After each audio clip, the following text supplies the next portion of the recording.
নমস্কার।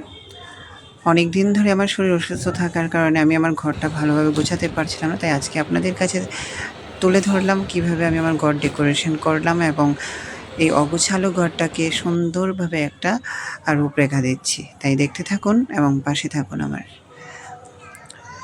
এবার ঢিল মেরে ফেলে দিলাম। একে, একে আমি আমার ঘরটাকে আবার সুন্দর করে গুছিয়ে একটা সঠিক জায়গায় এখন আমি আমার পর্দাগুলো সুন্দরভাবে লাগাই। আপনাদেরকে দেখিয়ে আমি আমার পর্দাগুলো লাগাচ্ছি। এই পর্দাগুলো আমি বটতলা থেকে কিনেছিলাম। বেশি দাম না যদিও, একটা পর্দা 250 টাকা করে।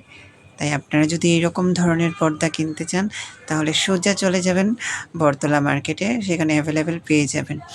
আমার পছন্দ ছিল ব্লু কালারটা, তাই আমি ব্লু কালারটা কিনে নিলাম। এবার আসলো বেডের পালা। এবার এই টেডিটা নিচে পড়েছিল, আমি এটাকে এটার জায়গাতে রেখে দিলাম। হুট করে মনে হলো যে ঘরটা কীভাবে গোছানো যায়। আলমারিটা খুলে ফেললাম। আলমারিটা খুলে এদিক ওদিক দেখছিলাম যে কী পাই। জানালাটার উপরে কী দিয়ে ডেকোরেশন করানো যায়। এই খুঁজতে খুঁজতে পেয়ে নিলাম একটা লত। এবার দেখা যাক এই লত